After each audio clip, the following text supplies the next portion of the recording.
നമസ്കാരം. കർമ്മ ന്യൂസിലേക്ക് സ്വാഗതം. സ്വാതന്ത്ര്യം കിട്ടിയതിന് ശേഷം നമ്മൾ 75 വർഷം കഴിഞ്ഞിരിക്കുന്നു.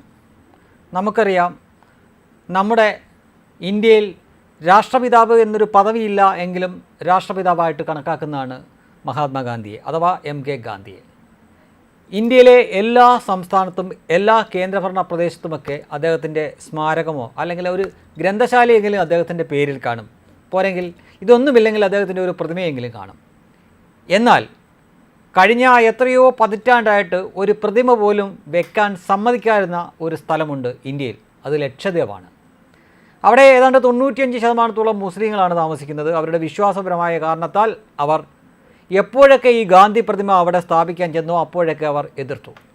കോൺഗ്രസ് സർക്കാരുകൾക്ക് ഒരിക്കൽ പോലും ഒരു ഗാന്ധി പ്രതിമ ലക്ഷദ്വീപിൽ സ്ഥാപിക്കാൻ പറ്റിയിരുന്നില്ല.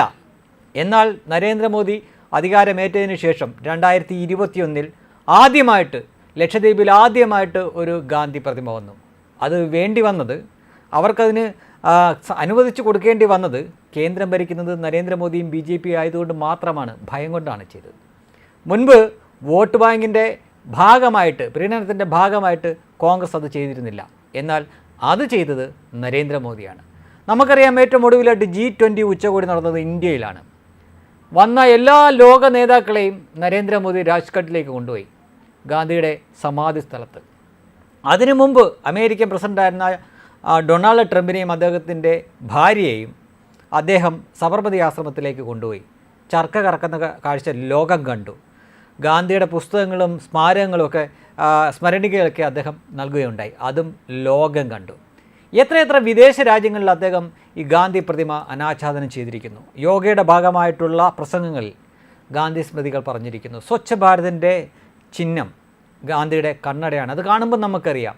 അങ്ങനെ സാധ്യമായ എല്ലായിടങ്ങളിലും ഗാന്ധിയെ ലോകത്തിന് മുന്നിൽ പ്രദർശിപ്പിക്കാൻ, കാണിക്കാൻ ശ്രമിച്ച വ്യക്തിയാണ് നരേന്ദ്രമോദി. കോൺഗ്രസ് ചെയ്തത് ഗാന്ധി വാലെടുത്ത്, ഗാന്ധിയുമായിട്ട് ഒരു ബന്ധമില്ലാഞ്ഞിട്ടും ഗാന്ധി വാലെടുത്ത് ഇന്ദിരാഗാന്ധി എന്നും രാജീവ് ഗാന്ധി എന്നും രാഹുൽ ഗാന്ധി എന്നും സോണിയാഗാന്ധി എന്നും മേനകാ ഗാന്ധി എന്നൊക്കെ പറഞ്ഞുകൊണ്ട്, അതും വേറൊരു കൂട്ടരുണ്ട്, ഇവരെല്ലാവരും ഈ വാലെടുത്ത് ഉപയോഗിച്ചു രാഷ്ട്രീയ നേട്ടത്തിന് വേണ്ടി, അധികാരത്തിലിരിക്കാൻ വേണ്ടി. അല്ലാതെ യഥാർത്ഥത്തിൽ ഗാന്ധി ആരാണ് എന്ന് ലോകത്തിന് മുന്നിൽ വെളിപ്പെടുത്താൻ അവർ ശ്രമിച്ചില്ല. ഇന്ത്യയിൽ അവർ ശ്രമിച്ചു. ഏതാണ്ട് 18 കൊല്ലത്തോളം നെഹ്റു ഈ രാജ്യത്ത് ഭരിച്ചിരുന്നല്ലോ. 47 സ്വാതന്ത്ര്യം കിട്ടി, 48 ഗാന്ധി മരിക്കുന്നു. അതിനുശേഷം നെഹ്റു എത്ര ശ്രമിച്ചിട്ടുണ്ട് ഗാന്ധിയെ ലോകത്തിന് മുന്നിൽ അവതരിപ്പിക്കാൻ? ഇല്ല എന്നാണ് ഉത്തരം. പിന്നീട് ഇന്ദിരാഗാന്ധിയും തുടർന്നുള്ളവരൊക്കെ ചെയ്തിട്ടുണ്ട്. പക്ഷേ അതെന്തിനാണ്? അവരുടെ പേരിൻ്റെ കൂടെ ആ വാല് ചേർത്തിട്ട് രാഷ്ട്രീയ നേട്ടത്തിന് വേണ്ടി ഇവിടെ ചെയ്തു, ഇന്ത്യയിൽ ചെയ്തു, ലോകത്തിന് മുന്നിൽ ചെയ്തില്ല. അവിടെയാണ് മോദി പറഞ്ഞതിൻ്റെ പ്രസക്തി ഇരിക്കുന്നത്. തീർച്ചയായിട്ടും ഒരു സിനിമയ്ക്ക് ശേഷമാണ് ലോകം കൂടുതൽ അദ്ദേഹത്തിന് അറിയാൻ തുടങ്ങിയത്. അല്ലാതെ ഈ കമ്മ്യൂണിസ്റ്റുകളും കോൺഗ്രസ്സുകാരും തള്ളുന്ന പോലെയല്ല. ലോകത്തെല്ലാവരും സാക്ഷരരല്ല, എല്ലാവർക്കും അക്ഷരം എഴുതാനും വായിക്കാനും അറിയില്ല. അപ്പോൾ അവർ ഈ പുസ്തകങ്ങളും മറ്റും കണ്ടിട്ടല്ല എന്തെങ്കിലും അറിയുന്നത്. അവരറിയണമെങ്കിൽ സിനിമ പോലെ, അല്ലെങ്കിൽ സ്പോർട്സ് പോലെ. സ്പോർട്സ് എന്ന് പറയാൻ കാരണമുണ്ട്.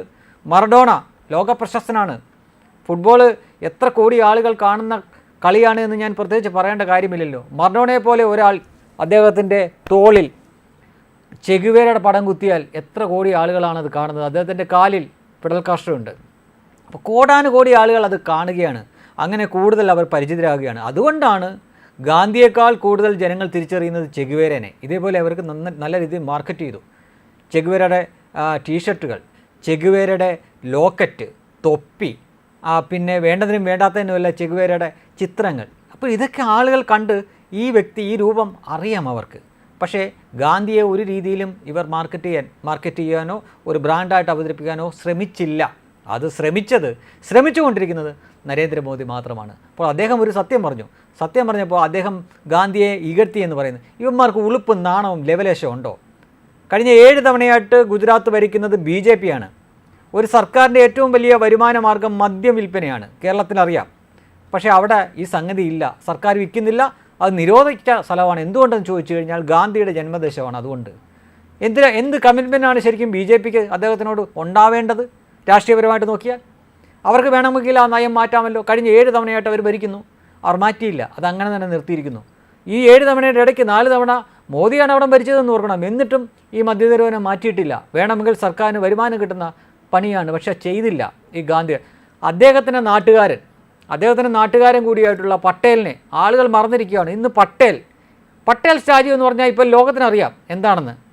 അപ്പോൾ ലോകം കൂടുതൽ പട്ടേലിനെ അറിഞ്ഞത് എങ്ങനെയാണ്? ആ സ്റ്റാച്യു, ആ പ്രതിമാ രൂപത്തിൽ വന്ന ആ സ്മാരകം കൊണ്ടാണ്. അതിനു മുമ്പേ ഇന്ത്യക്കാർക്ക് പോലും എത്ര പേർക്ക് അറിയാമായിരുന്നു പട്ടേലിനെ? അപ്പോൾ ഇതൊക്കെ വസ്തുതയാണ്. അത് വസ്തുത പറയുന്നത് നരേന്ദ്രമോദിയാണ്. അദ്ദേഹം നിങ്ങളുടെ രാഷ്ട്രീയ എതിരാളിയാണ്. അതുകൊണ്ട് അദ്ദേഹത്തിനെ അപമാനിക്കാമെന്ന് വിചാരിച്ചാൽ നിങ്ങളാണ് കൂടുതൽ മണ്ടന്മാരാകുന്നത്.